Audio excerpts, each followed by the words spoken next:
Tonight on the 31 Nights of Halloween Horror, something wants Father Michael, and it isn't the blonde virgin girl, no siree.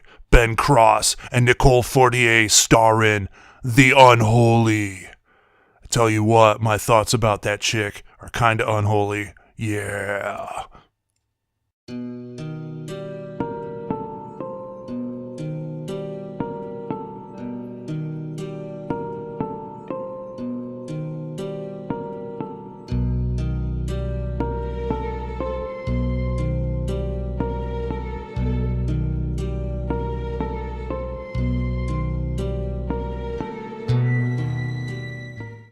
Hello everybody and welcome to another episode of the 31 Nights of Halloween Horror! Unchained from the Content Nazis! Yes, episode number 11. Episode number 11, coming off of last night's The Eternal Evil of Asia. Oh man, what a trip that movie is. If you haven't seen that review, go check it out because my god, we've got some ghost fellatio things going on. But I digress. Tonight, speaking of evil, I thought, well, you know what? We should do a review of a movie that is all about some sort of evil. Something so evil that it's called Unholy. Yes, that's right. We are reviewing the movie The Unholy. So what is The Unholy about? Well, it starts out at a Catholic church in New Orleans. And the priest is praying one night, and all of a sudden the beautiful woman appears before him, wearing very see-through outfit. And she approaches him and grabs him and embraces him and kisses him and then rips his throat out and blood and oh yeah, pretty nasty. So the church decides to close it down.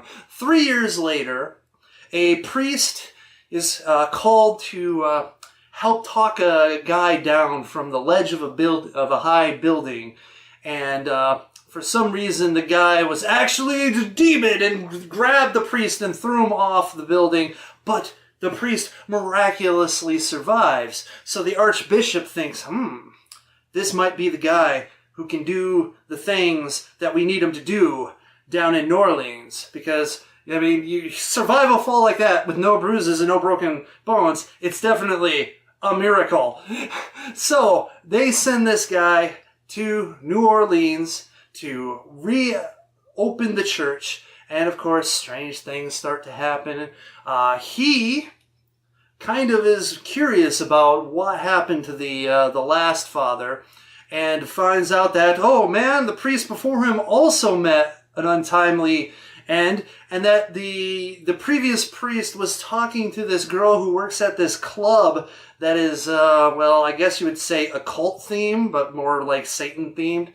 Anyways, so we have all these weird little situations where it's like kind of a mystery type of movie. Who done it? What's that beautiful lady? Why is he getting these visions? And will he become the next victim?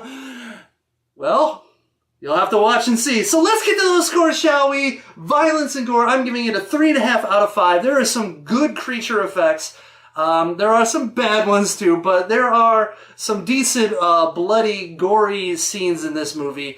I'm sure it's not super graphic, the murders, but the aftermaths are pretty nasty. So anyways, 3.5 out of 5. Decent amount of gore. Shock value, I'm giving it a 3 out of 5. There are a couple of really good jump scares in this movie. However, the shock value for the most part is the climactic final battle that happens at the end of this movie. There is stuff going on that you're just like, what is this what? You know, I mean, you know, we talk about like the ghost sex in the last movie. Well, we got some demon stuff going on. Anyway, so yeah, 3 out of 5. Plot, I'm giving it a 2.5 out of 5. There's some nonsensical stuff that's thrown into this movie. Like there's the opening scene to introduce us to the priest is him driving around the city while the credits are rolling, and he comes across like an accident, And the cops are all like, you know, get out. I was like, where do you think you're going? It's like, I'm a priest. I'm like, oh, hey, all right, here, Father. We need you. It was just a weird way to set up a foreshadowing of forebodings. Little things like that. The kind of turn of certain characters, like the big bad owner of the Satan Club. His name's Luke. The way his character kind of turns toward the end just made no sense. And other little tidbits here and there just kind of added up to not really ringing my bell. Plus the fact that they try to kind of make it like a little bit of a detective thing, because the father is trying to figure out, you know, what was the cause of the death, and it really just didn't gel well. It didn't really hit the mark on that point. So 2.5 out of 5. Acting, I'm going to give it a 3 out of 5. There are some decent performances, a little bit of overacting here and there. The caretaker of the church, I think I didn't really enjoy her performance all that much, but overall, not bad. 3 out of 5.